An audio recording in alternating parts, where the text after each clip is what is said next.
Hey guys, what is going on? It's Obediah. And I'm Korenski. And we're going to make some classic cocktails today. Originally we were intending to do this before New Year's Eve, hence the... Ta-da! Happy New Year! But we're a little late, but I think that's fine because you can drink alcohol all year long. And it's still technically the New Year. It is. I don't know. Happy New Year. When does it stop being the New Year? When it's the next year?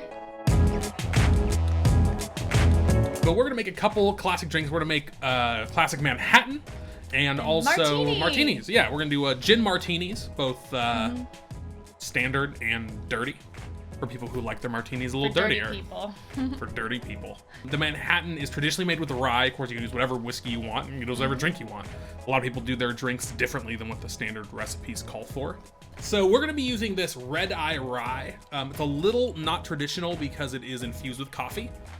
But it's delicious, and that's why we're going to use it. So we're going to want to start with 2 ounces of rye. All right, so this is a standard 1 1/4 and 3/4 sugar. Right.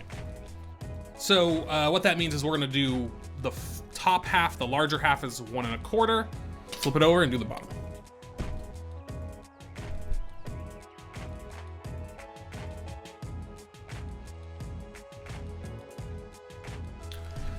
Okay, so now we have our 2 ounces of rye. We're gonna do 1 ounce of sweet vermouth. And we are using this is Dolan?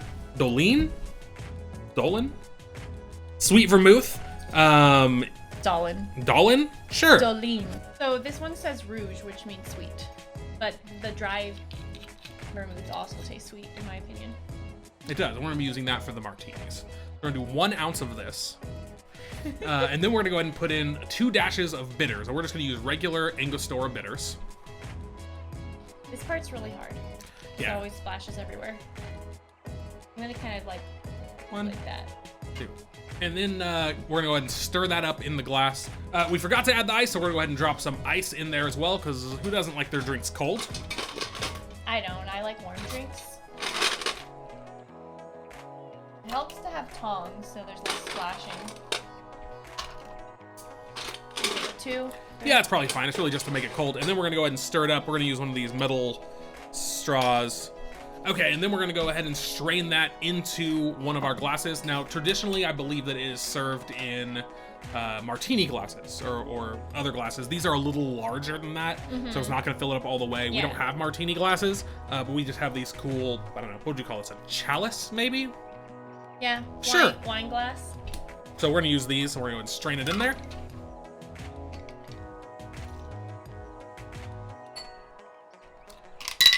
That nice ring at the end. And then we're gonna garnish it with maraschino cherry. We'll use 2 to make it look a little better. There you have it, a Manhattan. Okay, do you wanna go ahead and give it a first test? Let's taste it.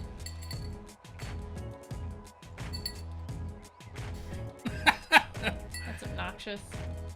Well, you can also just drop the cherries into the drink. Ooh, super sweet. Tastes like a cherry cola alcohol version. Slide those right in there.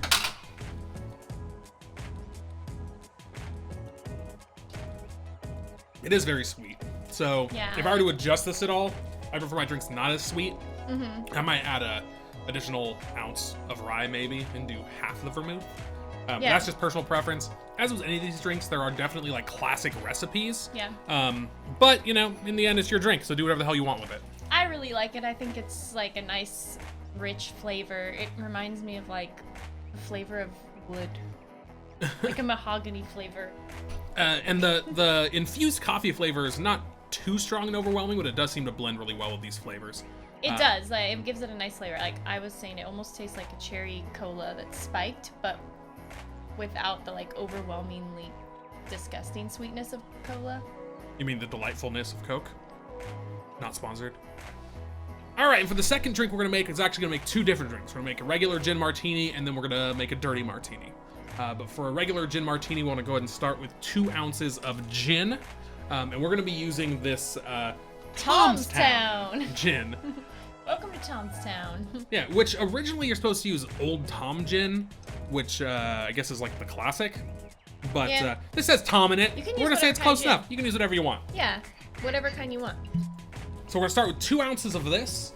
We're gonna pour it into our shaker. Okay, and then we're gonna do 1 ounce of a dry vermouth. Now there is a lot of argument as far as how much vermouth you should put in a martini. Some people believe you should put 1 drop or for an extra dry martini, or some people think you should just wash the inside of the glass, swish it around with the vermouth, and then dump it out. So there's just like the idea of vermouth there. But we're just gonna do a full ounce because that's how I like it. Yeah. So otherwise it's just gin, which is also delightful. You can shake it or stir it depending on who you ask. If you ask James Bond, he likes his shaken, not stirred. But I believe that some people have told me about this thing called bruising the gin. I don't know what that means. Bruise a gin. I don't know what it means. But it doesn't have flesh. But if you shake it too much, apparently you bruise the gin. So we're gonna go with the stir. All right.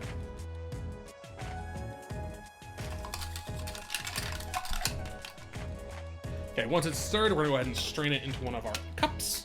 Beautiful. That's literally all it is. That's all it is. Vermouth, gin. Simple. Simple enough. So we're gonna go ahead and garnish this with some lemon peel. Now we got this fancy like all-in-one bar tool thing. Can I do it? Yeah, I think this is the one you want to use. Go ahead and try it out. Yeah, twist like it, throw it on a stick. I don't know how to do the garnishes. I'll let you do that. You're the more artsy one. The garnish queen. Yeah, the garnish queen. That's what they'll call you. For all of time. Cha-cha! And there you have it. A regular martini. A gin martini. I mean, it tastes very much like gin with a little sweeter. Yeah. I mean, if you're drinking martinis, you're essentially drinking just liquor. And if you get an extra dry martini, you're literally just drinking gin. That literally just tastes like liquor with more liquor. Yep, and that's what makes it delightful. Now we're also gonna do the same thing again, but this time we're gonna do it and make a dirty martini. Now, I'm not a fan of olives. No, he is not. However, it's essentially almost the exact same recipe, but we're gonna go ahead and start with our 2 ounces of gin.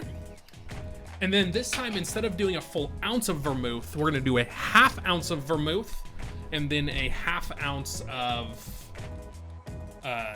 olive brine. Olive brine. Yeah, olive juice. The nasty stuff in the jar of nasty things. And then 1/2 ounce, remember that small one is 3/4, not half. Ooh, smells like olives. All right, so I got Hemispheres olives from Kroger. Ooh. So we're gonna add 1/2 ounce of olive juice. Okay. Or olive brine. And we're gonna go ahead and swirl that up with our little stir stick. And then strain it into the glass.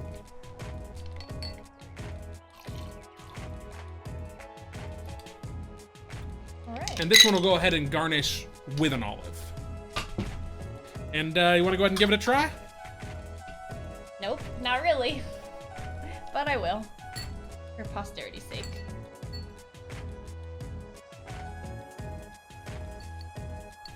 Just tastes like a bunch of alcohol with a bunch of salt. Yep, that's disgusting. Ugh, I do not like olives. A lot of people really like dirty martinis, and you know what? Good on ya. But also, that's disgusting. So I'm not a fan of that at all. Now, I like the olives themselves, but the drink, no. Now, with a regular martini, you can also add a couple dashes of bitters. I saw one recipe that called specifically for orange bitters to kind of add some to the flavor. And we have orange bitters, so I figure why don't we put a couple dashes in our regular martini so that we can see what that adds. Or if it adds anything. Give me 2 dashes in there. And we'll go ahead and stir that up.